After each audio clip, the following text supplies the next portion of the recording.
ចាជំរាបសួរបងប្អូនទាំងអស់គ្នាថ្ងៃនេះផងដែរនឹងខ្ញុំនឹងមកបង្ហាញអំពីរបៀបធ្វើជ្រក់ខ្ទឹមដើម្បីញ៉ាំជាមួយបង្គាកូន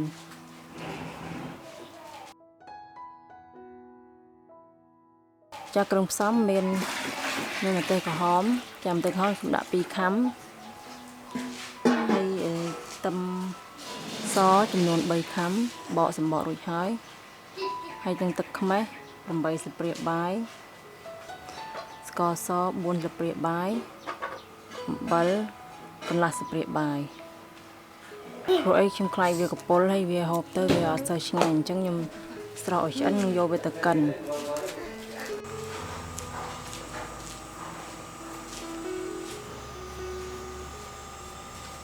ចាត់វាស្ដាងទៅណាបងប្អូនចាំបងប្អូនខ្ទឹមនេះខ្ញុំហាន់វារួចហើយខ្ញុំយកទឹកក្តៅអ៊ុនយកវាមកស្រោះលាងវា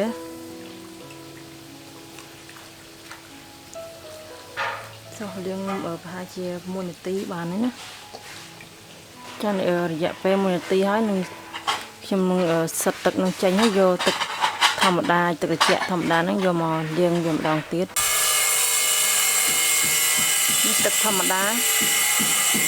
លាងវាហើយយើងចាក់វាចេញដើម្បីសម្រក់ទឹកនឹងអស់ច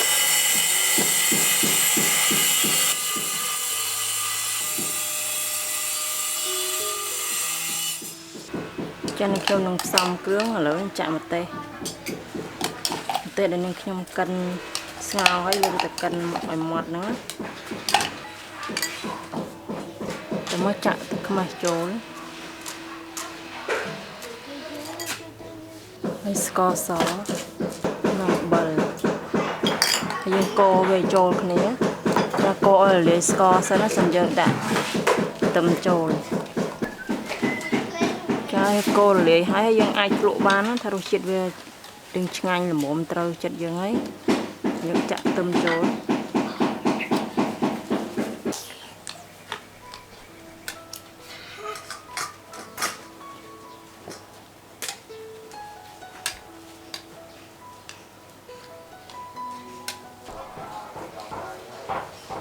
ចាំបងប្អូនយើងច្បល់វាចូលគ្នាហើយយើងអាចចាក់ដាក់កពុកឡកែវដាក់កន្លកែវហើយយើងអាចញ៉ាំភ្លាមក៏បានហើយទុកមកល្ងាចឬក៏មកយប់សិនទៅចាំស្អែកឡើងចាំញ៉ាំគឺរឹតឆ្ងាញ់ណា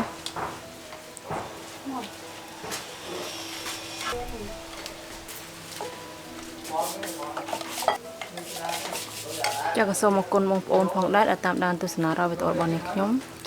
ហើយបងប្អូនកុំភ្លេចចុច Subscribe ផងណាដើម្បីទទួលបាននូវវីដេអូថ្មីៗបន្តទៀត